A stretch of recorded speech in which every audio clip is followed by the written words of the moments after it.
Respected panelists, dear participants, ladies and gentlemen. Namaste, good morning, good afternoon, good evening to everyone watching us right now from different parts of the world. Namaste. Welcome to the joint webinar hosted by Center for Diplomacy and Development and Japan International Cooperation Agency. This webinar is supported by nepaldubai.com, Noble Business Review, Neiman, dcnepal.com, risemedianepal.com, Kitab Yatra, and Mero Network. Before I start the webinar, let me offer you all a brief introduction of Center for Diplomacy and Development. CDD is a think tank on the track to diplomacy, established in February 2018. Its main activities are focused on holding seminars, similar webinars, workshops, hosting talk programs, undertaking research studies, creating forums, as well as contributing to promote mutual understanding between foreign community and Nepali community. The topic of today's webinar is Good Governance, a Prerequisite for National Development. As you all are aware, good governance is a very important issue in our country and in all the countries. Today, we have invited eminent personalities as speakers, and I hope their presentation will be very fruitful for us to enrich our knowledge on the topic. And it is my privilege to be the moderator of this webinar. I, Purnima Subedi, on behalf of CDD, would like to extend a very warm welcome to all the respected speakers and to all the participants. Before we start, as a moderator, I would like to mention a few code of conducts with respect to this webinar. All our speakers can mute and unmute themselves whenever they wish to speak, share their slides, or record the live webinar. Being mindful about the time limit, we only have 15 to 20 minutes time for the presentation. So each speaker will be given 15 to 20 minutes for the presentation. The speaker will be notified with a bell ring when there is only 3 minutes left for the presentation. We will not take any questions in between the presentation. However, we'll take a few questions at the end of the session. All the participants' mic will be muted, so the question should be put forward in the Zoom chat box or in the comment section of Facebook Live. Please keep your questions short, precise, and relevant to the topic. Lengthy and irrelevant questions will be clubbed. To begin with now, may I invite Mr. Mohan Krishna Shrestha, former ambassador of Nepal to France and founder president of CDD, to deliver his welcome remarks. Floor is yours, sir.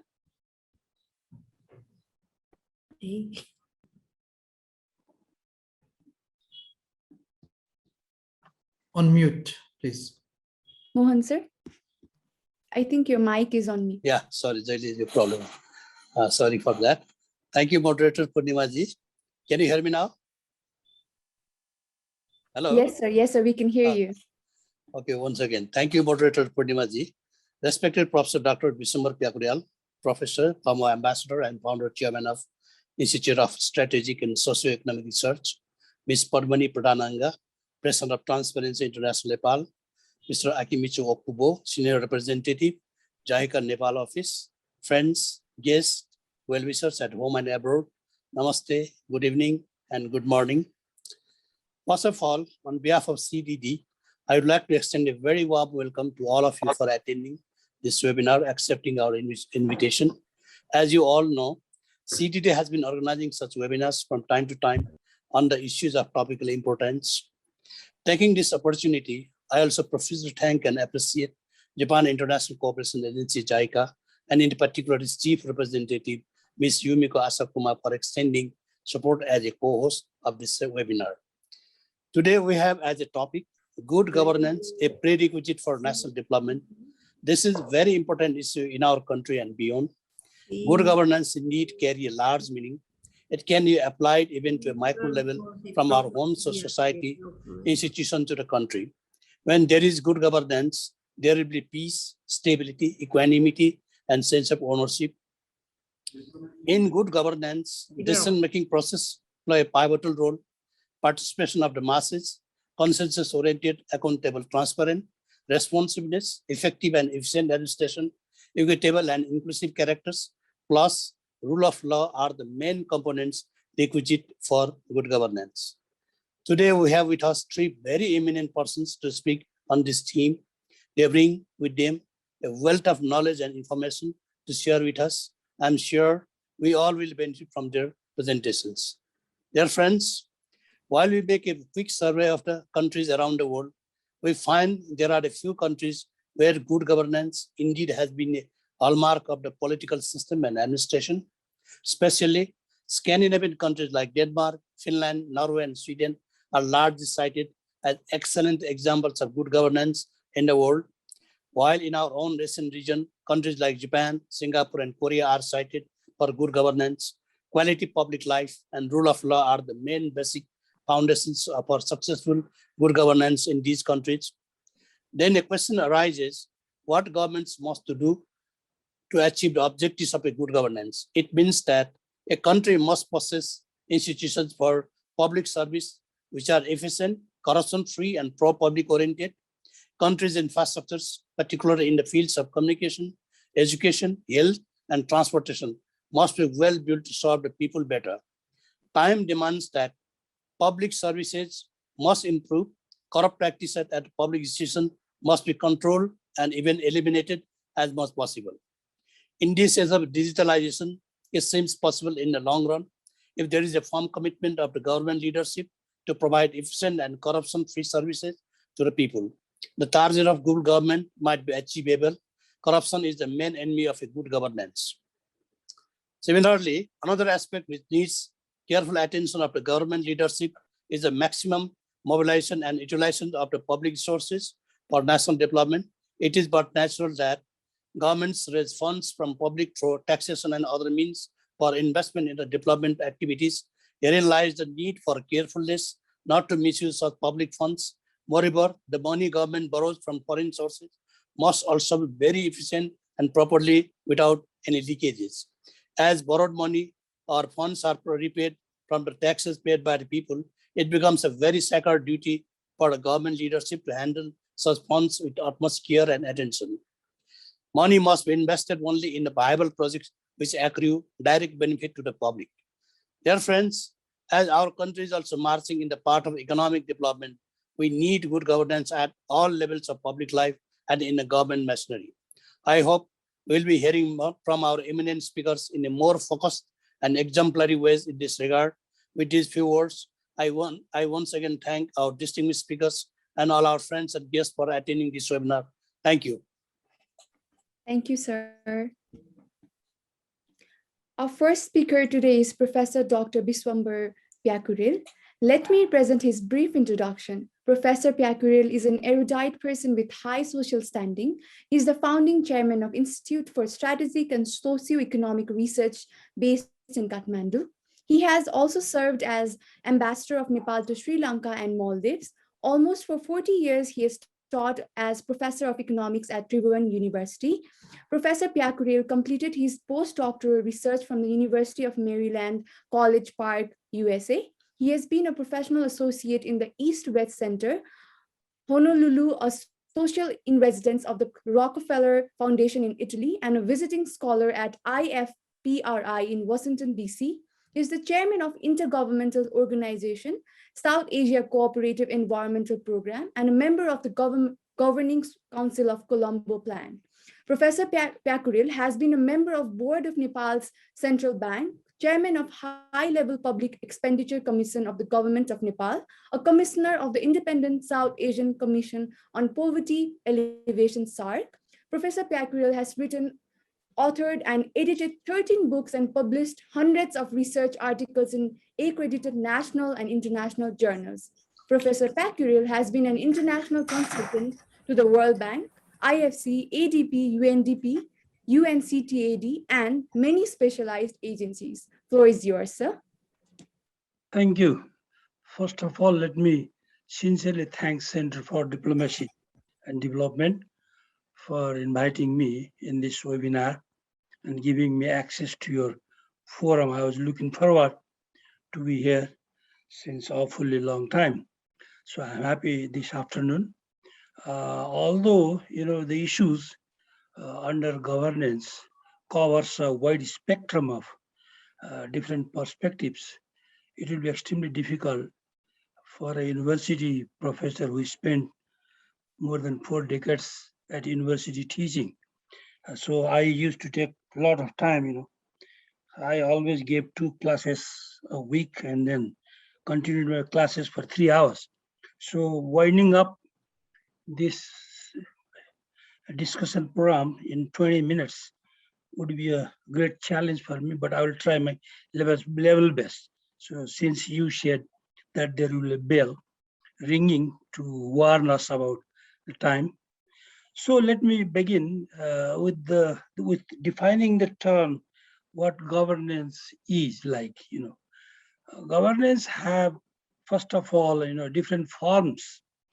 For instance, there is a national governance, there is a local governance, there is a corporate governance, there is international governance, and so forth. So the governance is, in fact, to me, it's a system by which an organization is controlled and operated, and also the mechanism by which uh, people are made accountable in theory. In corporate governance, it involves a set of relationships between a company's management, the board, and other stakeholders. I remember when I was in Kuala Lumpur some time ago, Prime Minister Mahathir had made an announcement that he talked about Malaysia Incorporated. And he goes like, Malaysia should work as a multinational company, and I am your CEO. So the Prime Minister was a CEO of a multilateral corporation, and the whole country was Malaysia Incorporated. So it indicates that the kind of emphasis he had been given for a better organization of the governance system is indicative of what he said. By definition, governance is the action, or I should say manner, of governing a state or organization, whatever. So the good governance is always considered to have a strength to measure how public institutions conduct public affairs activities, and they can manage public resources more efficiently and judiciously. So while measuring the outcome through the existing governance in Nepal, for example, let's talk about the high priority national pride project. Until now, we have 21 national pride project. Some studies had been done with regards to 12 national pride projects last year. The result that we got was really miserable, pathetic with regards to the governance system. So to sum up the definition that we talked about briefly, the good governance is operated through the process of decision making and the process by which decisions are implemented or not implemented. So under the good governance, it is implemented. Under the bad governance, it is not implemented. World Bank has also come up with some indicators. The World Bank's, if you look at the World Bank's worldwide governance indicators, which we call WGI, with the data collected from almost 200 countries during the period of 15 years, 1996 through 2011. It provides information on 6 aggregate indicators like violence and accountability. They highly emphasize on these 6 indicators: government effectiveness, political stability in absence of violence, regulatory quality of the governance system, rule of the law, and control of corruption. And this report has tried its level best to elaborate, to establish linkages between these particular indicators with that of the anticipated outputs from the project. So United Nations ISCAP, based in Bangkok, also talks something about good governance, and they have offered 8 different characteristics. They go like, participatory, consensus oriented, accountable, transparent, responsive, effective and efficient, equitable and inclusive. There are a few indicators that may have been treated a bit differently with different results, but in most of the cases, whatever way we try to define governance has a strong and positive similarity, among different international financial institutions and UN agencies, either regional or global. So ADB also has a couple of observations. They highly emphasize on the critical bearing on economic and social outcomes. So they talk a lot when they talk about the governance system, they talk about sustainable development goals. So important indicators under sustainable development goals. By now, most of the countries have already, indigenized sustainable development goals indicators into their national planning process. So just 1.5 years ago, that was probably the last physical meeting that we had internationally. Our vice chair also had represented that international forum organized by the United Nations. So I happened to be one of the speakers during that event.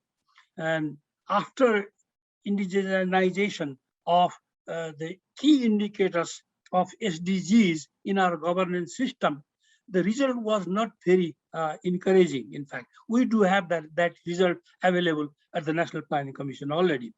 So development priority and good governance. Now let us try to establish some sort of link between the governance and development priority, because our title is Good Governance, a Prerequisite for National Development.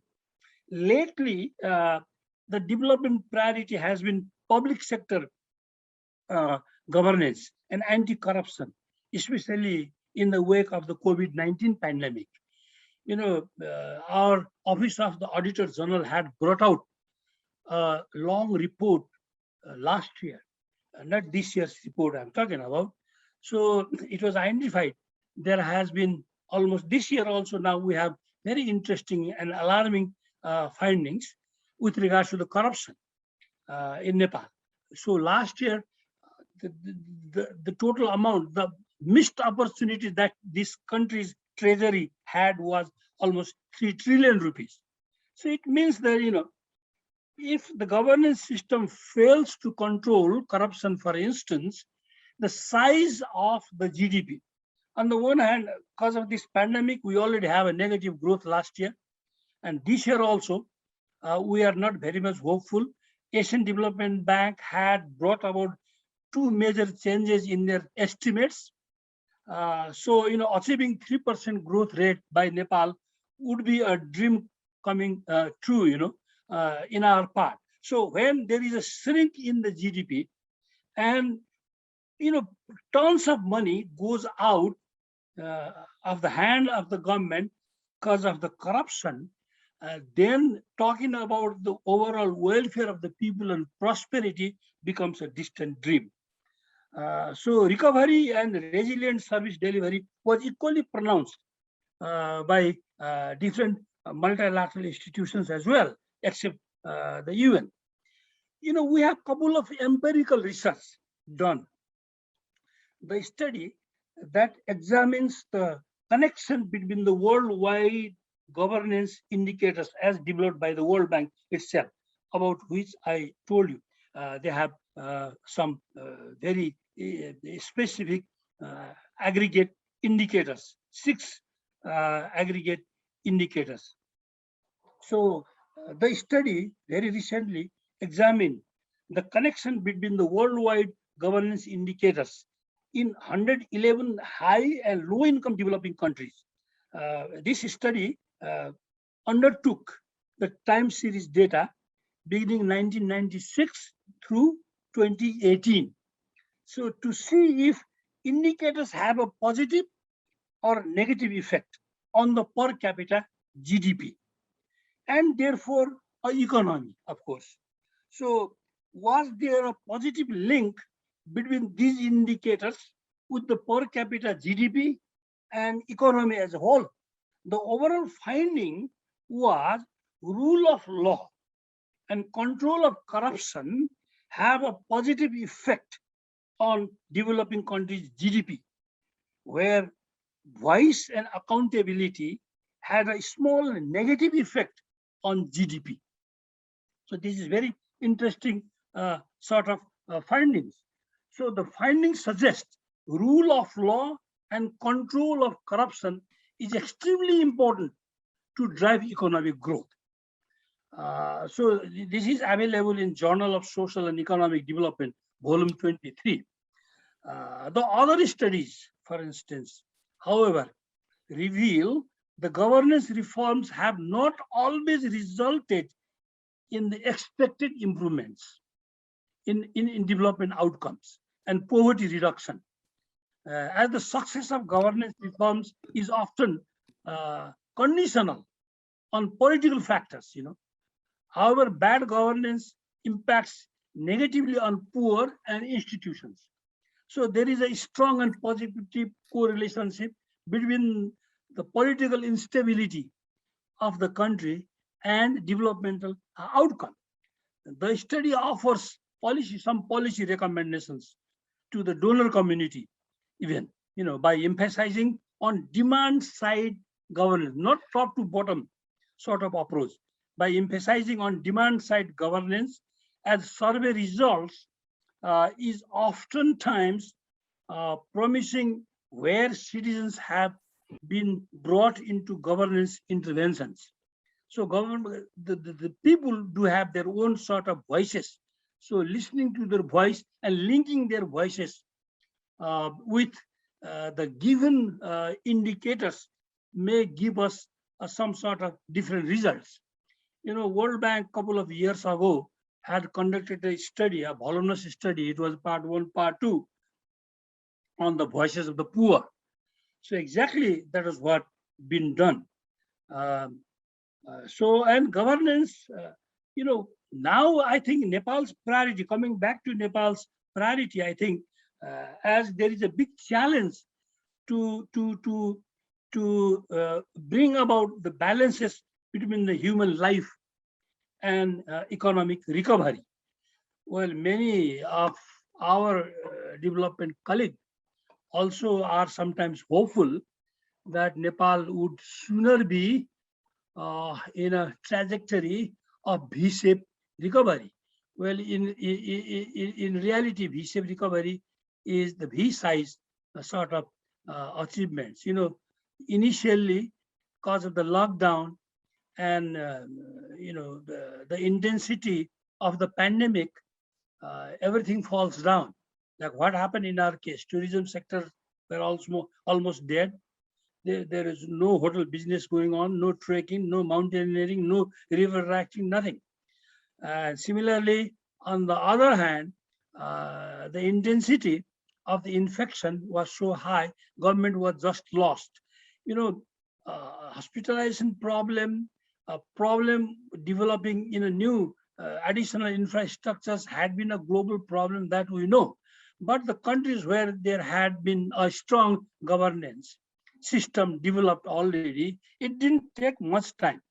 Like, you'll be surprised to know, even though there has been so much casualties in India because of the pandemic, the estimates of the World Bank, ADB, and IMF lately, by the end of 2021, maybe there will be 1 or 2 percentage point growth higher in India compared to even China.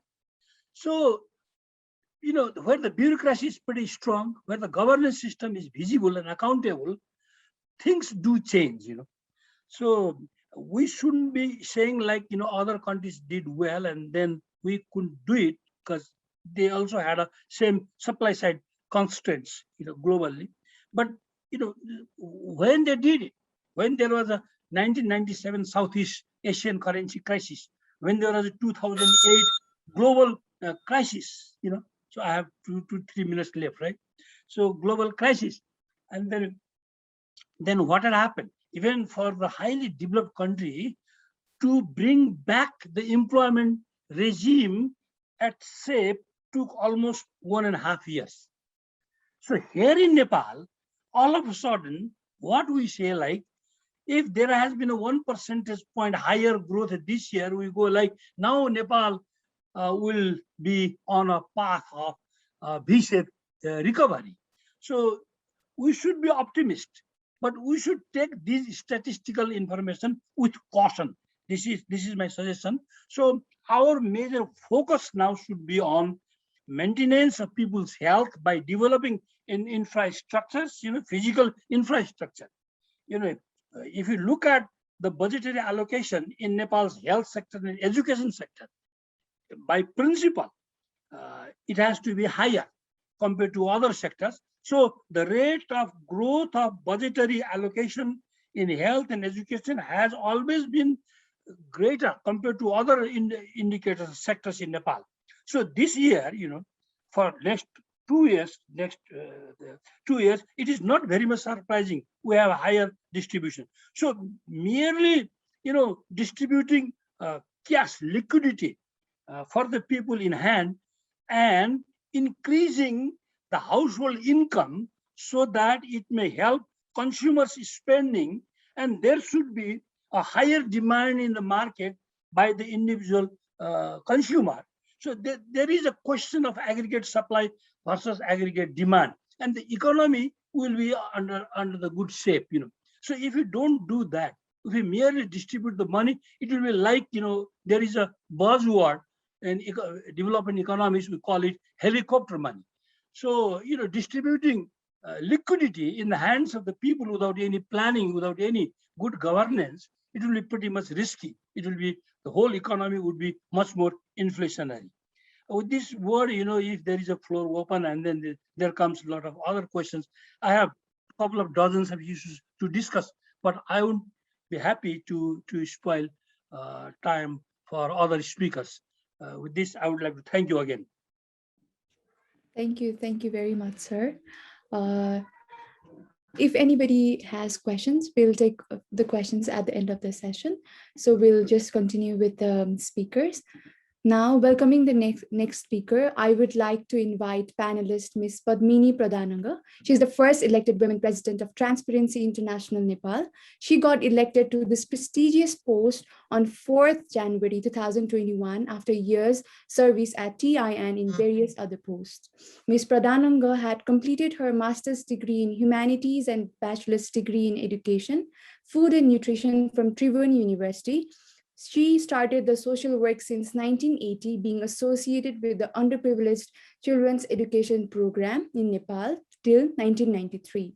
After spending a few years in social work via different organizations, she founded Sasakti Nepal Party, realizing a need of women's active role in the establishment of New Nepal, with an objective of building peaceful, transparent, and prosperous country, having one law and equal rights for the citizens. She has joined Professional Women's Support Group, a wing of Transparency International Nepal in 2004. Ms. Pradhananga is advocating for good governance, being a part of Transparency International Nepal since March 2009 in different capacities, Treasurer from September 2014 to 2016, Secretary General from October 2016 to September 2018. She's also affiliated with various volunteer organizations representing different sectors. Floor is yours, ma'am. Namaskar. Can I start? Yes, ma'am. Okay, thank you.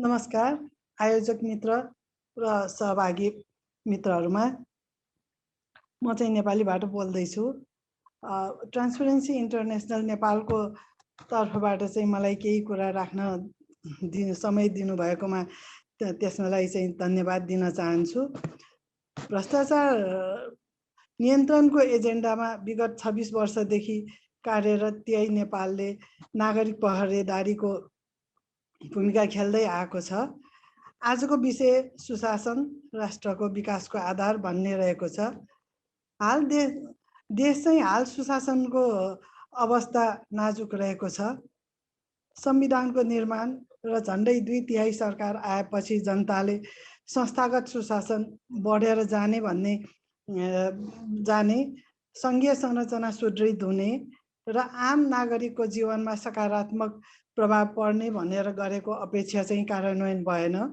र सुशासन प्रवर्धनलाई राष्ट्रिय एजेन्डाकै रूपमा अंगीकार गरिनु पर्दछ र सुशासन कायम राख्ने संस्थाहरूलाई बलियो राख्नु पर्दछ भन्ने हाम्रो माग पनि हो। राजनीतिक दलहरूको खिचातानी, केन्द्र र प्रदेशहरूमा सरकार परिवर्तनको खेलको परिणाम, वर्तमान अवस्थामा भ्रष्टाचार नियन्त्रण र सुशासनको एजेन्डामा राजनीतिक प्रतिबद्धता रहन सकेको छैन। हालांकि सबै पूर्व प्रधानमन्त्रीज्यूहरू र अहिलेको प्रधानमन्त्रीज्यूहरूले जिरो टलरेन्सको कुरा गर्नुहुन्छ, तर उहाँहरूले चाहिँ सुशासनको एजेन्डालाई अगाडि बढाउन सकिरहेको चाहिँ हामीले महसुस गरिरहेका छैनौँ। संवैधानिक निकायहरूमा सरकार र दलको प्रभाव देखिएको छ। सरकार गठन भएको 2.5 महिना भइसक्यो तापनि सरकारले पूर्णता पाइ नसकेको अवस्थामा राज्यको धेरै महत्त्वपूर्णहरू थाँतिरहेको छ। अब सरकार र अरू साझा गठबन्धनका सबै राजनेताहरू चाहिँ आफ्नै दलको काममा व्यस्तता छ। राज्यको लागि कुन महत्त्वपूर्ण राज्यको सम्पूर्ण एजेन्डाहरू ओझलमा परिरहेको सबैले महसुस गरिरहेकै छ। सरकार गठन यत्रो महिना भइसक्दा पनि तर सरकार गठन गर्ने कुनै पनि उहाँहरूको जाँगर देखिएन। त्यसकारणले अब मैले चाहिँ देशमा नीतिगत भ्रष्टाचारहरू बढिरहेको अवस्थामा चाहिँ के भएको छ त भनेर महत्त्वपूर्ण कुराहरू चाहिँ राख्न चाहन्छु। हालै सार्वजनिक भएको महालेखा परीक्षक कार्यालयको 58औं प्रतिवेदनले बेरोजगारीको स्थिति भयावह देखाएको छ, खर्बौं बेरोजगार देखाएको छ। सार्वजनिक भएको महालेखा परीक्षक कार्यालयको 58औं प्रतिवेदनले बेरोजगार फर्छोद सम्बन्धमा सदन र सरकारको ध्यान नपुगेको र मन्त्री परिवर्तनसँगै सचिव परिवर्तन हुने परिपाटीले बेरोजगार फर्छदमा असर परेको देखाइएको छ। बेरोजगार खर्बौं रुपियाँमा पुगेको छ। 1 बेरोजगार नियमित गर्नुपर्ने, 2 पेस्की फर्छद गर्नुपर्ने, 3 असुल उपर गर्नुपर्ने सबै कार्यान्वयन भएको देखिएन। कर र बक्यौता असुली नहुनु, ठुला करदाताहरूलाई राजस्वमा छुट कटौती मिना गर्नुका साथै जनप्रतिनिधिहरूले नियमावली बनाई आफू खुसी खर्च, फिजुल खर्च, निजी सामान किन्नु, पैसा बाँड्नु आदि इत्यादिले खर्च वृद्धि हुनु र अनुत्पादक काममा बढी खर्च भएको देखिएको छ भने अबन्डा बजेट छुट्याएरै रकमान्तर गरिएको पनि देखियो। अर्बौं रुपियाँ त घाँस काट्नुमा मात्र खर्च गरेको देखियो। बजेटमा वैदेशिक ऋण र अनुदान बढी देखाइएको छ। देश चलाउनलाई वैदेशिक ऋण र अनुदानले देश चाहिँ चल्दैन भन्ने उहाँलाई कन्टिन्युअसली वैदेशिक ऋण र अनुदानबाट देश चलाउनलाई हाम्रो बजेटमा देखाइन्छ। देशमा व्यापक आर्थिक अनियमितता भएको जनगुनासो छ। कर्मचारीहरू मात्र होइन, जनप्रतिनिधिहरू पनि आर्थिक अनुशासन तोड्न प्रतिस्पर्धामा छन्। नीतिगत भ्रष्टाचारले देश आक्रान्त भएको छ। कोभिड-19 महामारीको असर गत वर्षभन्दा यस वर्ष धेरै देखिएको छ। महामारीको व्यवस्थापन र स्वास्थ्य सामग्रीहरूको खरिदमा भ्रष्टाचार र अनियमितता भएको छ भन्ने जनगुनासो बढ्दो रूपमा छ। संवैधानिक निकायहरूमा सरकार र दलको प्रभाव देखिएको छ। सरकार परिवर्तनको खेलले मुलुकको स्रोत साधन महामारी नियन्त्रणमा सही रूपमा प्रभावकारी रूपमा प्रयोग नहुने हो कि भन्ने आशंका समेत उब्जिएको छ। अर्को कुरा अख्तियार दुरुपयोग अनुसन्धान आयोगको, मैले चाहिँ यो व्यवस्थापिका, कार्यपालिका, न्यायपालिकातिर गइरहेको छु। अख्तियार दुरुपयोग अनुसन्धान आयोगको 2048औं तेस्रो संशोधन विधेयक, 2076 र भ्रष्टाचार निवारण ऐन 2059 पहिलो संशोधन विधेयक 2076 हालसम्म पारित भएको छैन। जुन विधेयकमा कूटनीतिक भाषा प्रयोग गरेको छ। हाम्रो चाहिँ संविधानदेखि नै कुनै पनि विधेयक, ऐन, नियम, कानुनहरू सबै नै दोधारे भाषामा गरिएको छ र त्यसमा पुरा छिद्रहरू राखिएको हुन्छ र त्यो छिद्रलाई नै प्रयोग गरेर भ्रष्टाचार बढिरहेको छ। र भ्रष्टाचार निवारण ऐनको दफा 16 मा जुनसुकै व्यवहारबाट अवकाश प्राप्त गरेको भए तापनि अवकाश भएको मितिले 5 वर्षभित्र निज उप यस ऐन बमोजिम कारबाही गर्न वा मुद्दा चलाउन बाधा पर्ने छैन भन्ने उल्लेख गरिएको छ। यसरी भ्रष्टाचारीहरूलाई ढिलो कारबाही गर्ने, प्रक्रिया लामो बनाउने, कम सजाय, कैद र न्यूनतम जरिवाना रकमको जरिवानाको साथै उन्मुक्तिको सम्भावना धेरै हुने भएको हुँदा आजको परिवेशमा यस्तो विधेयक बनाउँदा नागरिक समाजको पनि उपस्थिति आवश्यक देखिएको छ। अनि भर्खरै न्याय क्षेत्रमा हुने अनियमितता, भ्रष्टाचार र बिचौलियाबाट हुन सक्ने क्रियाकलाप रोकथामका लागि चाल्नुपर्ने उपायका सम्बन्धमा अध्ययन गर्न गठित समितिको प्रतिवेदन सार्वजनिक भएको छ, जसमा न्यायाधीश नियुक्तिको सिफारिसदेखि नै न्यायालयमा विकृति र विसङ्गतिको प्रारम्भ हुने भन्दै त्यसमा सुधार गर्नुपर्ने सुझाव समेटिएको थियो भने इजलास गठन र मुद्दाको पेशी टोक्ने विद्यमान पद्धतिबाट समेत भ्रष्टाचार बढेको भन्दै समितिको विभिन्न सुझाव प्रतिवेदनमा उल्लेख गरेको छ। भनेपछि न्याय सेक्टरमै यस्तो छ भने हामीले यदि केही भएको खण्डमा कहाँबाट न्याय प्राप्त गर्ने भन्ने कुरा पनि आउँछ। अब नीतिगत भ्रष्टाचारले धेरै पहिलेदेखि नै देश आक्रान्त भएको थियो र हालसम्म पनि झन्झन बढिरहेको छ यो मात्रा। यी कुराहरू त्यहीबाट जारी सिपिआई र जिसिबीको सर्वेक्षणले प्रमाणित गरेको छ। राजनीतिक र प्रशासनिक भ्रष्टाचारले नेपाल अति भ्रष्ट मुलुकको रूपमा सूचीकृत भएको छ। सुशासन नै कुनै पनि राष्ट्रको विकासको एक प्रमुख पूर्वाधार हुने कुरामा कुनै शङ्का छैन। विहङ्गम रूपमा सुशासनका लागि चाहिँ निम्न केही विषयहरूतर्फ ध्यान दिनु जरुरी छ भन्ने मलाई लागेको छ। सर्वप्रथम त देश विकास र सुशासन कायम राख्न राजनीतिक प्रतिबद्धता नै हुनुपर्दछ।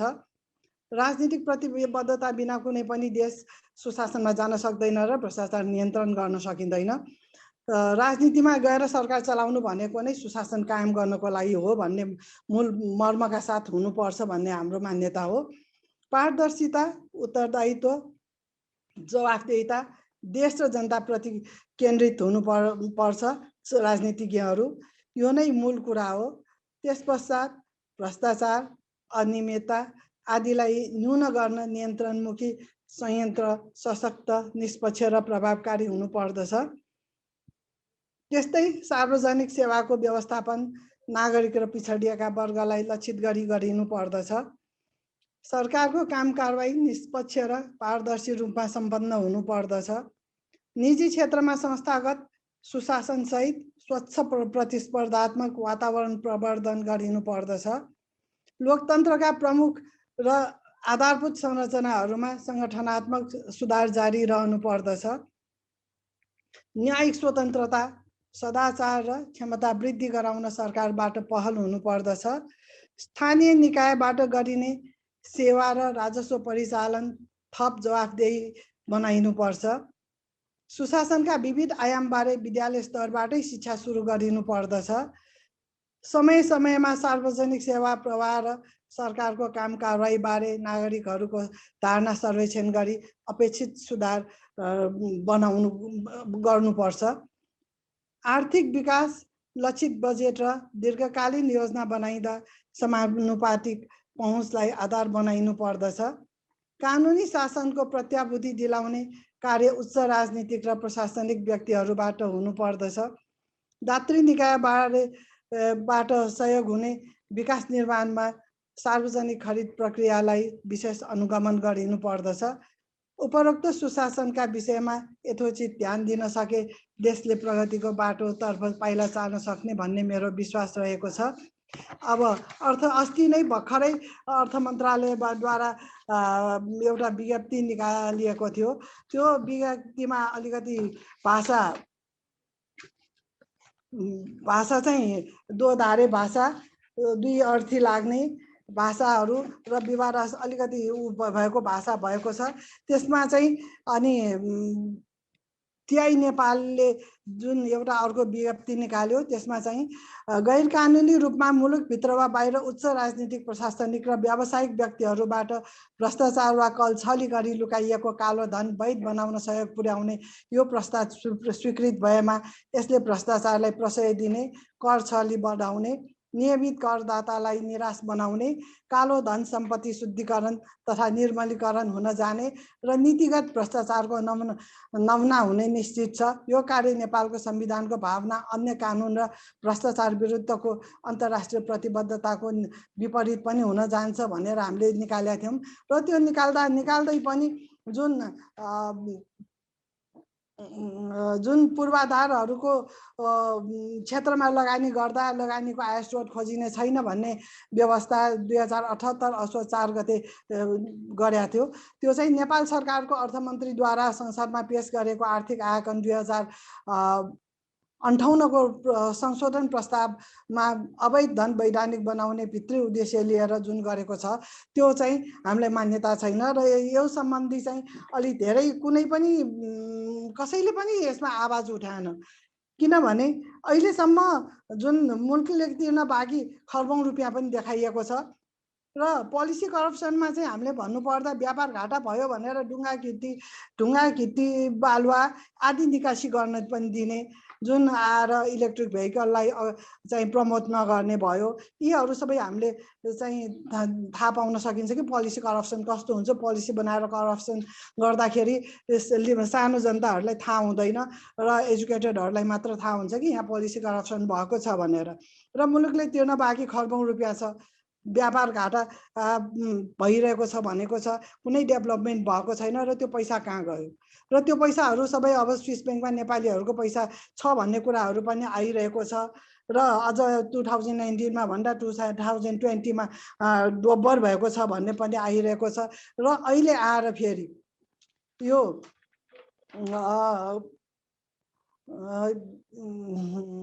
लगानीको आय स्रोत पूर्वाधारका क्षेत्रमा लगानी गर्दा लगानीको आय स्रोत खोजिने छैन भन्ने जुन कुराहरू आइरहेको छ यो चाहिँ संस्थागत भ्रष्टाचारबाट चाहिँ कमाएको पैसा व्हाइट मनी बनाउन लागिरहेको छ भन्ने कुरा चाहिँ हामीलाई लागिरहेको छ र यस्तो कामहरू हुँदाखेरि पनि कोही नबोल्ने र भ्रष्टाचार विरुद्धको लागि नलाग्दाखेरि कुनै पनि देश विकास हुन्छ जस्तो लाग्दैन। देशले ऋण लिइरहने विकासको लागि भनेर पैसा खर्च गर्ने तर कुनै पनि अगाडि गएको छैन। त्यसकारणले यदि सुशासन कायम राख्ने हो भने प्रत्येक नागरिकको पनि उत्तिकै भूमिका रहन्छ।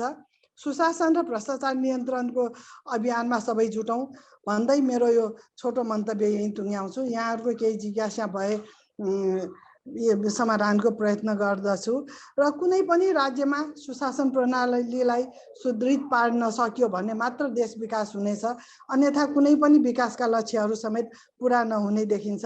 त्यसकारणले भ्रष्टाचार विरुद्धको अभियानमा प्रत्येक जनताहरू लाग्नुपर्छ र प्रत्येक सङ्घ संस्था र प्रत्येक व्यक्ति नलागिकन त्यसमा पनि छन् यो 52% महिलाहरू छ। महिलाहरू नै पनि अगाडि नबढिकन चाहिँ नेपालमा भ्रष्टाचार नियन्त्रण हुन सकिँदैन र सुशासन कायम हुन सकिँदैन। सुशासन कायम नभएको खण्डमा चाहिँ पोलिसी करप्सनहरू भइरहन्छ, देश विकास हुँदैन। यसको ज्वलन्त उदाहरण चाहिँ अहिले हामीले ग्लोबल वार्मिङबाट जुन इफेक्टहरू आइरहेको छ त्यो हामीले भोगि नै रहेका छौँ।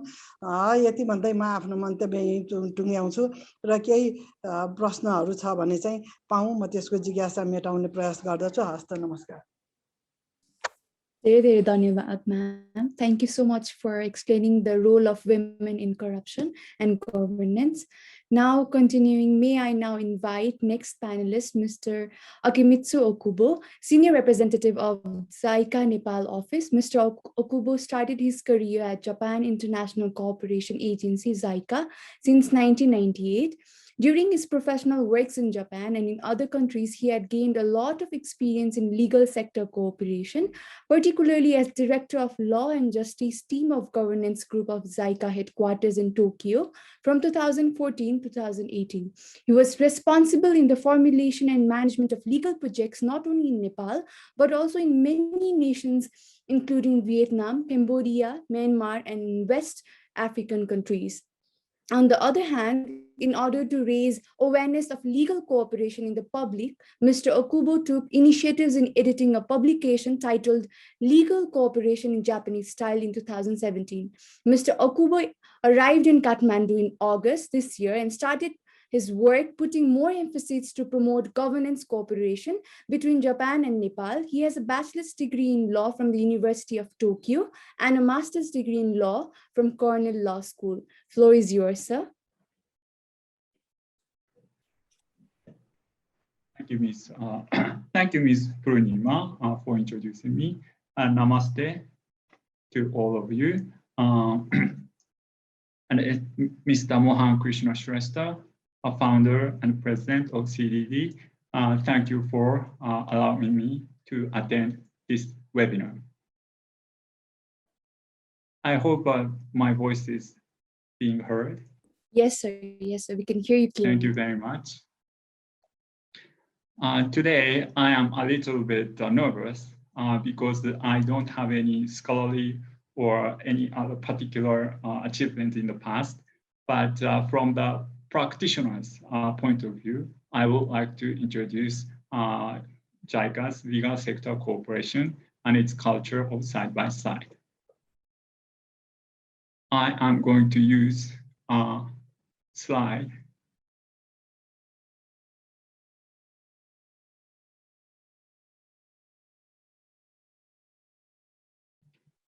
My slide is shared now. Yes, sir. We can see your slides. Okay, thank you very much. So today my title is JICA's Legal Sector Cooperation Culture of Side-by-Side.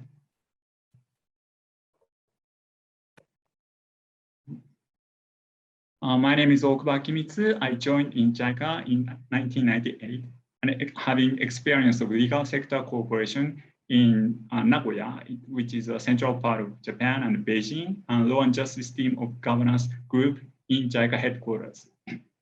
And I just assigned as senior representative of Nepal this August. Today, I am going to make a presentation of general picture of legal sector cooperation of JICA and its characteristics, because it's one of the main tools of governance cooperation to partner countries by Japan. So what is JICA? JICA stands for Japan International Cooperation Agency. It's an implementation body for Japanese ODA, and it's mainly under the auspice of Ministry of Foreign Affairs of Japan. And ODA stands for Official Development Assistance.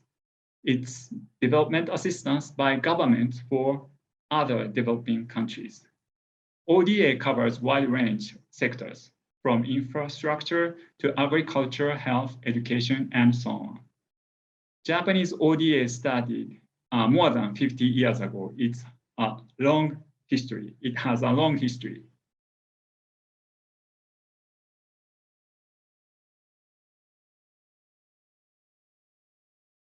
Let me talk about the cooperation of legal sector. Legal sector cooperation is not much known even in Japan because its history is relatively new. It started in mid-1990s. Socialist countries started to introduce market economy after the end of Cold War. They requested developing countries and international organizations to support legislations for their transition. So JICA's first legal project was for Vietnam, which started in 1996. After that, the number of our partner countries increased. Cambodia, Laos, Myanmar, Indonesia, China, and Western African countries, and more. And for Nepal, our legal project started in 2009. So let me introduce how to conduct our legal sector cooperation. We support drafting laws, and we train human resources of our partner countries like lawyers, officials, judges, and prosecutors. And we support so that the law made takes root in our partner countries by, for example, publishing explanatory notes or holding seminars of the new law. And we dispatch Japanese legal experts to our partner countries. We dispatch lawyers, prosecutors, and judges. And those commitments are backed up by prestigious scholars in Japan, or Japan Federation of Bar Associations, Ministry of Justice of Japan, or Supreme Court of Japan and other institutions. And JICA having a section which is called Law and Justice Team in Tokyo functions as a hub for those commitments. I would like to introduce you about JICA's culture for legal sector cooperation, which I would like to call side by side, yorisogata in Japanese. Law includes values such as freedom, human rights, and equality, and so on. But how to institutionalize those values differs from country to country. It may take time to adopt some specific legal institution.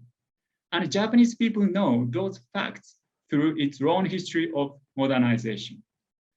When Japan changed its isolation policy at the end of the 19th century and started to have diplomatic ties with Western nations for the first time, it started to adopt modern legal system because it was a precondition to gain equal status in commercial treaties with those Western countries, such as jurisdiction over foreign nationals and right of tariffs. Those items were not included in those treaties because Japan was regarded as not developed to be equal. So in order to gain equal status, we had to introduce Western legal system. But in the process, social friction occurred when it tried to introduce Western systems to Japanese traditional society. Civil code debate, which happened 1889 through 1892, is widely known. When the Japanese government promulgated its first civil code, it was modeled after the French code. But some scholars and politicians opposed to it, saying it does not match the Japanese traditions. So at last, the code was replaced with a new civil code. Like this, JICA understands that it takes time for a new law to take root in a society, especially when new values are introduced. Besides, as a development cooperation agency, we, JICA, recognizes that ownership is inevitable in every sector from infrastructure to education. Therefore, in legal sector as well, the same posture is adopted. The JICA side suggests and proposes options of legal institutions for drafts, but it respects the final decision of the partner countries in the end. Such a culture of side-by-side, standing side-by-side is rooted in JICA and the legal professionals backing it up. Then how is it working? Let me show you an example in Nepal. JICA's legal sector cooperation in Nepal. It started for drafting civil code in 2009. Nepal then had Muluki Ain, its national code. Muluki Ain was made 1853, so it was mainly based on Hindu religion and philosophy. Muluki Ain was revised in 1963 to be secular, but civil and criminal laws were mixed, so it was not useful for the people of Nepal. The government of Nepal started to work to divide Muluki Ain into 5 codes: civil code, civil procedure code, criminal procedure code, and sentencing act. And Japan was asked by the Nepali government to give advice for civil code, and UNDP was for the rest of 4. So why was JICA requested for civil code cooperation? The Nepali side had known of JICA's cooperation in Cambodia, where it supported drafting their civil and civil procedure code. The Nepali side was aware that the style of JICA was to pay attention to Cambodian social and cultural backgrounds at the time of drafting. So besides, it was known that Japanese laws are codified and its systems are hybrid, referring to both continental law and common law. As Nepali is a country of codified law, it found common characters in Japanese systems. These were the triggers to contact JICA from the Nepali government. How did JICA support the Nepali government? So JICA organized an advisory group headed by Professor Matsuo Hiroshi from Keio University. He is a very prestigious professor in Japan in the field of law and development. Every one of more than 700 articles of the draft were studied one by one and commented by advisors of the advisory group. new concepts were included in the draft. New concept of civil code was included in the draft, such as will system, which I'm going to explain later, unjust enrichment, tort, usufruct, servitude, and so on. While the Constituent Assembly of Nepal was not open during May 2012 to December 2014, JICA did not suspend its support and kept dispatching JICA experts and edited explanatory note of the articles of the draft. Ms. Nagao Takako, Japanese lawyer, was dispatched to Nepal in 2015 as a JICA expert to Nepal. For her to support drafting, she participated in workshops held by the parliament in 15 cities nationwide of Nepal in 2016. What she did, she traveled to Calcutta and Ilam to the east, and Kanchanpur and Dipaya to the west. She participated in 5 time trips, and she listened to the voice of lawyers, officers, NGOs, and journalists in those cities within only 3 months. This indicates one of the styles JICA pursues to join the process of drafting itself as far as Nepali side allows. The JICA continues support, and finally, the Bill of Civil Code passed the parliament on 25 September 2017. So I would like to explain about the deleted articles from the draft, which was will system. So that in the course of the deliberation in the parliament, an institution was deleted, which was called the will system. What is will system? In the will system, if you write a will, it's a document. Before your death, then your property will be disposed after your death according to the will. So your property will be divided on your own will. So, and this system was deleted in the course of deliberation in the parliament.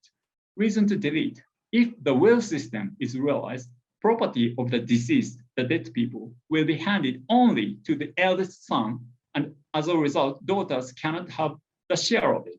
Therefore, the will system is against the protection of women's rights. The existing partition system is better. The partition system is the system the properties are divided automatically, so to say, and your will doesn't matter, doesn't give any effect to the sharing.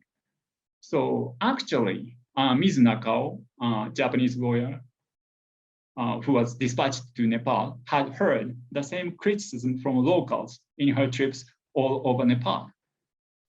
So she had known such a view was there in Nepal. So theoretically, the will system has an aspect to protect women's rights, because women, as the one who writes the will, can dispose of their properties on their own as they like, and not to be restricted by partition system, which forces you to divide the property according to the law. But still, JICA side understood that in the context of Nepal, there is a superseding value in Nepali society not to adopt the will system at present. Therefore, it took a stance to respect the decision of the Nepali side. It never took it negatively. This is an example of our posture of side by side. Wrap up. If good governance is a prerequisite for national development, as today's theme says, legislation of civil code will surely dedicate to good governance, because it is an institution of legal institution of dispute resolution in the economy and the family based on the concept of equality of individuals. But the realization of a concrete institution depends on the decision of JICA's partner country, namely, in this case, Nepal. Without its ownership, the institution is not sustainable. That's what we recognize. In this sense, the deletion of the will system can be understood as a factor to contribute to the sustainability of Nepali civil code.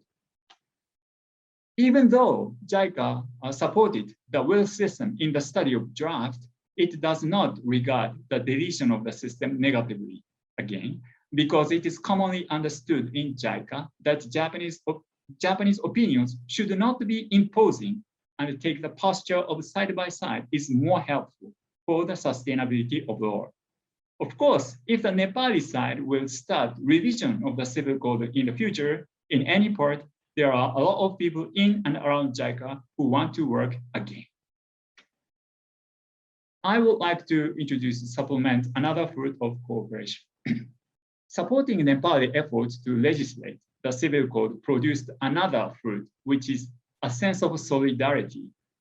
Ms. Nagao, a Japanese lawyer who came to Nepal, writes an essay on her local trips all over Nepal as follows. Because the programs were conducted in Nepali language, I gained information through the interpretation from Nepali to English, which was the best I could do. Rather, people around me took care of me. I often felt guilty because I didn't dedicate to the programs. But after all the 5 local trips ended, a staff of Nepali legislation committee told me, lawmakers are very grateful to your efforts because you, JICA expert, participated in all the programs of consultation nationwide. Staffs of the secretariat of the committee are grateful too. At that moment, she writes, I realized the meaning of the trips like a sparkle. It was a surprise rather than a joy. As an expert from a foreign country, I cannot make a good relationship just by sitting in office. If I see, hear, and feel the same as my counterparts of Nepal see, hear, and feel, together with sharing the hardships and the joy, then I can get closer to working together rather than supporting them. After the trips, the relationship between me and Nepali staff was further strengthened. I am full of appreciation to all the staff of the legislation committee who say namaste all the time with a big smile. Of course, solidarity is not the purpose of legal sector cooperation itself, but it is also true if such a human relationship is made, that is a valuable asset of the 2 countries. If JICA makes constant efforts to support other nations' legislation of a law to take root with side-by-side posture, such efforts may lead to strengthening the relationship as a result. Now and from now. Lastly, let me introduce Ms. Isoi Miha. She is one of the audience today, who is an excellent Japanese lawyer currently dispatched to Nepal as JICA expert. She's now supporting the work of taking root of the civil code in Nepal. She's participating in discussions for the revision of the code with Nepali counterparts too. So please do not forget that JICA is standing by your side even now and from now. So thank you so much. Dhanyavad. Thank you for listening, and I welcome your feedback later. Thank you so much, sir. It's an honor and pleasure for us to have you and to listen to your presentation. धेरै धेरै धन्यवाद, sir. Namaste. Now, without any further delay, this session is, the second half of the webinar is for the Q&A. So the floor is open for questions. We'll take a few questions directed to the speakers. You can write your questions in the comment box of Facebook Live or in the chat box of Zoom, so that we'll take questions and direct it to the speakers. Do we have any questions?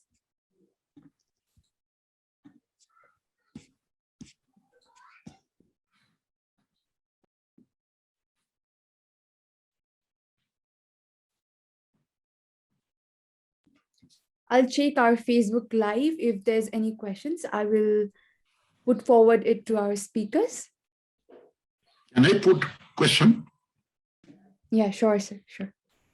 I'm Kang Sakar. Good evening, sir. Question is to our Dr. Saab, Bishambar Pakurel. My question is that, as you said about the importance of action, right, among all those 6 factors and everything. So if we look at the past 32 years of our national development, it is confirmed that we are not doing as good as other similar countries like Bangladesh or Cambodia or Vietnam or even Sri Lanka or Myanmar, whatever. There are so many countries. So in that respect, my question to Dr. Saab is that, so what are those 1 or 2 factors which is retarding our action, right? Why we could not do act as the government in Bangladesh or government in Cambodia? They are doing very, very fast development activities, Vikas Nirman, they are doing very good in trade and industry, but somehow we are lacking. So what are those factors? And my second question to Madam Padmini is that मैले सुनेको दक्षिण एसियामा सबभन्दा राम्रो चाहिँ anti corruption ल हैन अख्तियारको ऐन चाहिँ दक्षिण एसियामा चाहिँ सबभन्दा राम्रो चाहिँ नेपालमा चाहिँ भने सुने त्यो हो कि होइन हैन उहाँले त यसमा धेरै उगरा हो हैन दोस्रो क्वेशन म्याडम पद्मिनीलाई के भने गत 9 वर्षको चाहिँ मैले चाहिँ ट्रान्सपरेन्सी इन्टरनेशनलको डेटा हेर्दाखेरि हैन गत 9 वर्षको नेपालले त धेरै राम्रो काम गरेको डेटाबाट देखियो त हैन 9 वर्ष अगाडि चाहिँ हामी 154 राष्ट्रमा परिरहेको थियो सीपीआई मा अब अहिले 113 मा पुग्यो हैन जम्प अफ 41 41 मार्क चाहिँ बढाएर छ अरु मुलुकसँग जाँदाखेरि सबभन्दा बढी चाहिँ हामी नै यो 9 वर्षमा सबभन्दा बढी अचिभ गरेको चाहिँ नेपाल के यो कुरा कहीं पनि बाहिर आएन तर ठ्याक्क त्यसको उल्टो मात्र आइरहेछ कि नेपाल सबभन्दा भ्रष्ट मुलुक नेपाल सबभन्दा थोत्रो मुलुक हैन खाली नेगेटिभिटी चाहिँ हामी 3 करोड जनतालाई दिइरहेछ हैन त्यो डेटाले चाहिँ त्यो देखाउँदैन ट्रान्सपरेन्सी इन्टरनेशनलले यो कसरी भयो त्यो हैन उहाँले के प्रकाश पार्दिनुहुन्छ कि त्यो दुईटा question thank you Thank you, sir. Thank you for the questions. So we'll start with Dr. Biswambar, sir. This is a tricky scenario in Nepal. Let's speak in Nepali as well. This will be easy for most of us. It's not the question of not speaking in English. I feel equally comfortable because that's what I've been doing for the whole of my life. Your capital expenditure, let us give the example of capital expenditure. Capital expenditure, governance जस्तो एउटा कुरा example के छ भने अख्तियारी दिइसकेर अब तिमीहरु गर you are on your own, you precisely know the objective targets र यसको feasibility study पनि भइसकेको प्रोजेक्ट हो यसको EIA गर्न पर्नेमा गरि पनि सकेको छ यो सबै क्लियर भएको हुनाले अब फास्ट ट्र्याकबाट जाने भन्छ नि कतिपय कुराहरु क्याबिनेटमा गरेपछि भोलि अन्त अख्तियार लाग्दैन म पनि त्यो समिट सारको यहाँ हुँदाखेरि इकोनोमिक डिक्लेरेसन गर्ने काठमाडौँ डिक्लेरेसन गर्ने कमिटीमा म पनि थिए मोदीजीलाई पनि के रे बुलेट प्रुफ गाडी चाहियो पाकिस्तानको पीएम लाई पनि बुलेट प्रुफ चाहियो अब 3 महिना बाँकी छ अरबौं रुपैयाँ खर्च हुने भयो अब त्यो त्यत्रो बाटो बनाउनु छ बत्ती हाल्नु छ घडी हाल्नु छ ठाउँ ठाउँमा अनि त्यसले अब भ्याउने कुरा भएन आँट गर्ने कसैले पनि सक्ने कुरा आएन त्यसैले फास्ट ट्र्याकमा लगौं भन्ने कुरा भयो त्यसपछि क्याबिनेट डिसिजन भयो क्वालिटी त के थियो we all know thanks god कि अब उनीहरुले किनेन पनि पछि त मलाई त थाहा भएन मोदीले आफ्नै लिएर आयो पाकिस्तानले आफ्नै लिएर आयो गाडी पनि यहाँ मण्डलामा गरेको घडी छडी पनि 2 महिनापछि त गइहाल्यो फूल रोपेको पनि फूल पनि गइहाल्यो बाटोको सिंहदरा अगाडिको त्यो सबै भयो त्यसपछि यो खर्च किन हुन सक्दैन भन्ने कुरा एउटा चाहिँ नि हाम्रो पर्सेप्सन पनि अर्कै छ कुनलाई फास्ट ट्र्याकमा राख्ने कुनलाई नराख्ने अख्तियारी दिइसकेकोमा पनि खर्च भएन भने बुझ्दाखेरि हामीले गरेको स्टडीले पनि बुझ्दाखेरि मन्त्री र सचिवको एक दुई ठाउँमा मिसअन्डरस्ट्यान्डिङ जस्तो मेलम्ची नै भनौं अनि सचिवको र कन्ट्र्याक्टरको मिसअन्डरस्ट्यान्डिङ अब त्यसमा पक्कै पनि लेनदेन नै हुनुपर्छ त्यसले गर्दा पनि हुन सकेन अब त्यो हुन सकेन हुन नसकेकोलाई पेनलाइज गर्नुपर्ने अख्तियारी दिएर पनि हुँदै हुँदैन भने त के कारणले भएन त्यसलाई अगाडि त बढ्नु पर्ने केस जस्तै गरी बेरुजी 4 खर्ब 18 अर्ब 85 करोड चान्चुनको बेरुजी अहिले महालेखा परीक्षकको अफिसबाट आएको छ रिपोर्टमा त्यसमा चाहिँ नि के छ त भन्दाखेरि कतिपय कुराहरु सर्टिफिकेट डिपोजिट नगरेको प्रमाण पेश नगरेको आफ्नो रिस्पोन्सिबिलिटी स्विच ओभर नगरेको अर्कालाई नदिएको अब शोध भर्नै कसैले लिया छैन काम भएको छ शोध भर्न लिया छैन किन लिएन थाहा छैन त्यसले गर्दाखेरि पनि क्युमुलेटिभ बेरुजी एरियर्स चाहिँ नि स्काई रकेटिङ भएको छ त्यो नेपालको कन्टेक्स्टमा एनुअल बजेटको त कहिलेकाहीँ 35% अफ द एनुअल बजेट पनि बेरुजी भएको देखिन्छ। यसमा त कति percent we have to have a sort of disaggregated information.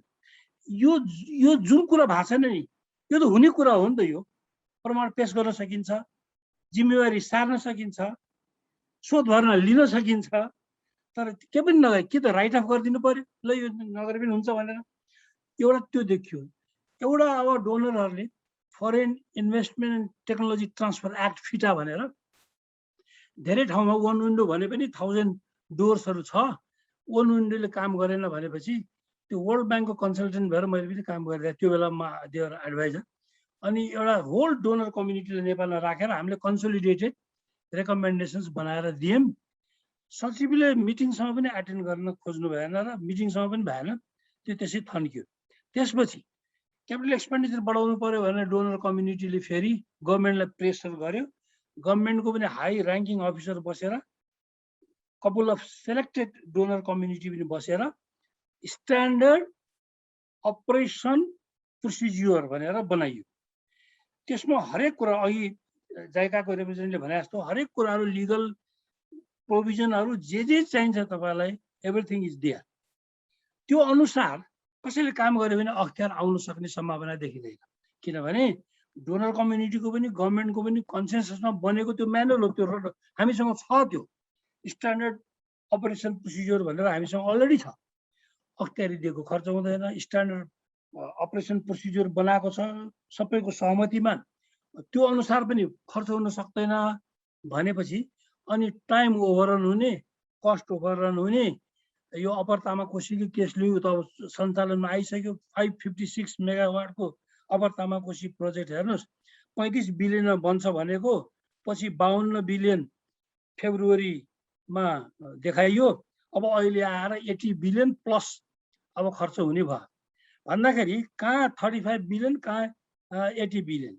अब पाल्पा मिड हिल हाइवेको गति त्यही छ। अब त्यस्तै गरेर तपाईँको बुढी गण्डकी 1200 मेगावाटको प्रोजेक्ट हो। त्यसमा चाहिँ नि 1984 मा फिजिबिलिटी स्टडी भइसक्यो हो। अब लाइनको कम्पेन्सेसन दिइसकेको छ, काम केही पनि भएको छैन। कसलाई अकाउन्टेबल बनाउने? 750 मेगावाटको वेस्ट सेतीको कुरा गर्नुहोस्। अब कुन मोडलमा बनाउने भन्ने कुरो आजसम्म हामीलाई थाहा छैन। कुन मोडलमा बन्छ यो भन्ने नि थाहा छैन, चुप लाएर बसिरहेको छ सबजना।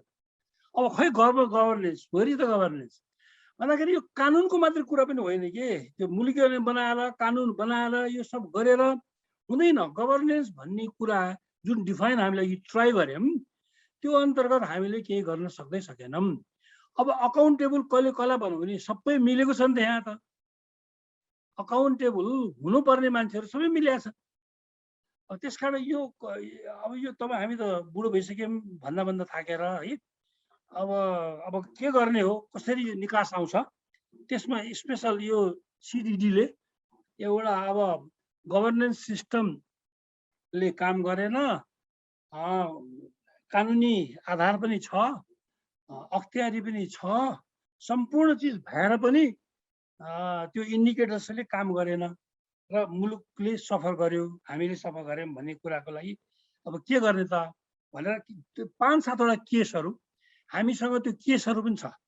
यो साउथ एसियामा कतिवटा कन्ट्रीमा टाइम ओभररन हुँदाखेरि कति जान्छ। अब यहाँ त कस्तो छ भने नि राम्रै काम गरेको हामीलाई लाग्छ कि फलानु प्रोजेक्टले, त्यसको मल्टिप्लायर इफेक्ट के हो त भन्ने कुरो हामीले हेर्दैन।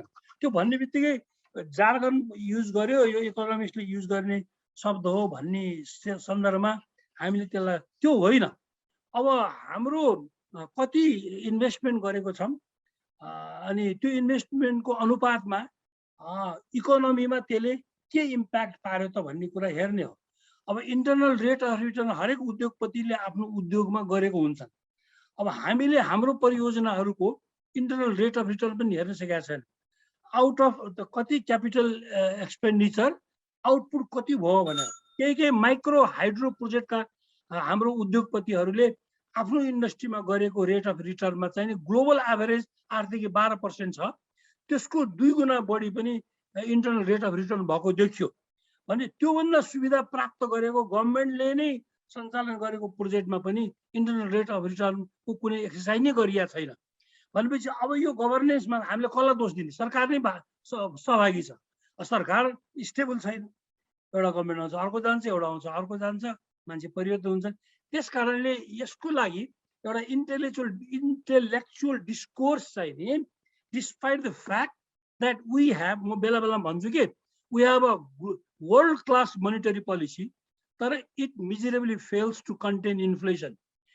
There are some years when we had consecutively 7% growth यो GDP-मा, तर 7% ग्रोथ भएर इम्प्लोइमेन्ट एउटा पनि बढ्न सकेन, स्यालेरी वेज बढाएको छ, प्रोडक्टिभिटी बढ्न सकेन, पोभर्टीमा रिडक्सन भएको छ, इन्कम इनइक्वालिटी घट्न सकेन भन्दाखेरि ती इन्डिकेटरहरूले जे गर्नुपर्ने हो कुनै कुराले जेको लागि बनाएको गरेको त्यो भइराखेको छैन भनेपछि why that has nut happen?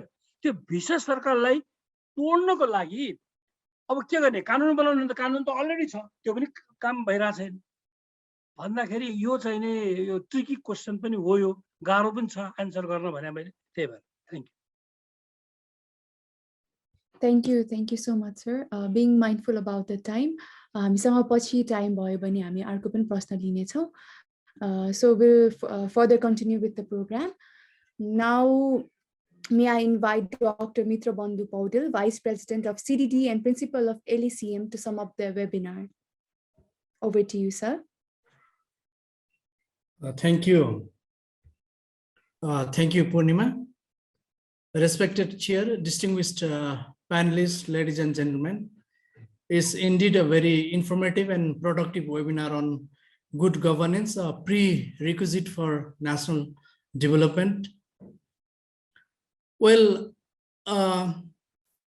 actually, the panelists, due to their extensive knowledge and experience, they really enlightened us on this globally discussed and implemented subjects. Governance is regarded as democracy intensifying concept that's perceived to build open, transparent, and accountable public administration, and most of the panelists were in line with this statement of Srivastava 2009. There are more than 18 types of governance found in literature, and many some of the types of governance were highlighted by Professor Dr. Bisamar Pakurel, like public, private, global, non-profit, corporate, health, internet, are to name a few. So according to United Nations, good governance is measured by factors such as participation, rule of law, transparency, responsiveness, consensus-oriented equity and inclusiveness, effectiveness and efficiency and accountability, which were highlighted by our panelists today.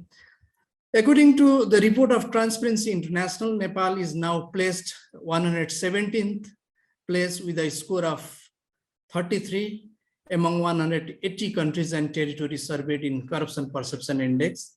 In 2019, it had ranked 113th place with a score of 34. So the situation, this data also says that there is high corruption perception in the public, mind in the current year also. So in our context, Commission for the Investigation of Abuse of Authority, CIAA, is an anti-corruption agency. This is unfortunate to note that CIAA has been criticized in Nepal. I'll give you two examples. Like February 10, 2020, Himalayan Times wrote the CIA is under government influence. Similarly, in July 24, 2020, Nepali Times made a headline, CIA traps small fish, lets big ones go. These are a few manifestations on criticism of CIA. In my view, exclusion of dissenting views in decision-making process, rampant corruption, selective approach of regulatory initiatives, lawlessness, irresponsible authorities, and blanket amnesty for ministers through ministerial decision-making process make huge obstacles in good governance. So in an ADV report of governance and institutional risks and challenge in Nepal, it has been noted that public financial management related challenges and risks such as fiscal indiscipline, disconnect between planning and budgeting, high fiduciary and corruption risks, and implementation of fiscal federalism in SNG, they term it. So in today's discussion, like Ambassador Mohan Krishna Shrestha highlighted the significance of good governance in nation development, and he gave some of the examples from the contemporary literature as well. So Professor Dr. Bisomar Pakurel started his remarks with the definition of the governance, the system by which an organization is controlled and people are made responsible. There are different forms of governance such as national, local, corporate, and so forth. The role of company management, board, and stakeholders are defined in corporate governance. He argues that how public institutions can manage public resources meaningfully, and citing the indicators of World Bank, UN, and ADB, he talked about sustainable development goal with the observation of ADB as well. So rule of law and control of corruption have positive effect on GDP. These are extremely important to drive economic growth. That was the main essence of his remarks. And Ms. Padmini Pradhananga talked about the policy corruption. Regulatory bodies are not much, strengthened, and to combat corruption, they talked about zero tolerance on corruption, but in action it's not as such. So political parties are not serious to combat corruption. So she highlighted and she gave so many examples of how pathetic situation is there in our country. So there are so much to do, and the existing law also has a lot of ambiguity in our existing law and regulations. So I mean, the bottom line is we need to combat this corruption. And our third speaker, Mr. Okubo, he was highlighting the importance of the JICA, which is the implementation body for Japanese ODA, and he emphasized the JICA's legal sector cooperation by supporting and drafting laws backed by scholars, Japanese Federation of Bar Association, Supreme Court of Japan, and so on, and how JICA values the freedom and human rights and equality and institutionalize the values in the country. And he also gave comprehensive remarks how JICA helped the legal sector in Nepal. So this was a really good discussion, and fighting corruption is not just good governance, it's self-defense, it's patriotism. With this note of the US President Joe Biden, I conclude my remarks. Thank you. Thank you very much, sir. Now we are moving towards the end of the session. I would like to invite Mrs. Anita Jadari, advocate and promoter of CDD, for presenting the vote of thanks. Over to you, ma'am.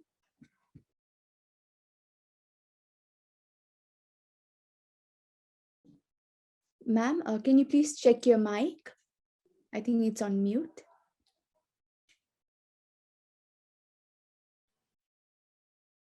Can you hear me? Yes, ma'am, we can hear you now. Thank you so much, Moderator Ms. Purnima Subedi, respected Founder President of CDD Mohan Sir, panelist Professor Dr. Bisomar Pakurel, TIN President Ms. Padmini Pradhananga, Senior Representative of JICA Mr. Akimutsu Okubo, participants, friends, and well wishes. On behalf of Center for Development and Diplomacy and Development, I wish to take this opportunity to express our sincere thanks and appreciation to all the distinguished panelists, to all our guests and attendees of this webinar. As all of you know that CDD has been effortful to host seminars on different topics from time to time, and in particular webinars during the pandemic situations. As I do hope that our webinar has proceeded very smoothly and our distinguished speakers have made excellent presentation on the topic. We have listened to their ideas, facts, and figures, as well as ideas on ways forward in this regards. It has proved to be an excellent opportunity to know more about different aspects of good governance in our country and beyond. I would like to express my gratitude to all esteemed delegates of the webinar for their presence and contribution to make this webinar a great success. In fact, good governance is the need of the day. We need good governance in our everyday life and in different aspects of our life. It is the responsibility of the government to provide good governance in the country. If there is good governance, people can get good service and support in their life. Policymakers therefore need to make good policy decisions and implement them in efficient and effective ways to deliver good services to the people. Let me take this opportunity to thank our Vice President of CDD and Principal of Little Angels College of Management, Dr. Mitra Bandhu sir, Moderator Ms. Purnima Subedi, Rapporteur Ms. Anisma Gautam, and Technical Supporter Mr. Pojendra Mansaki for their persistent support to CDD and to this webinar. Moreover, I thank all those who have helped CDD directly or indirectly in hosting such webinars now and also in the past. Thank you so much. Thank you so much, ma'am. With this, we have come to an end of this webinar. Thank you everyone for watching and participating. I'm sure this session has been fruitful and insightful to everybody. We hope to welcome you in other occasions when CDD will host similar webinars in the future. With this, thank you very much. Have a good evening. Namaste.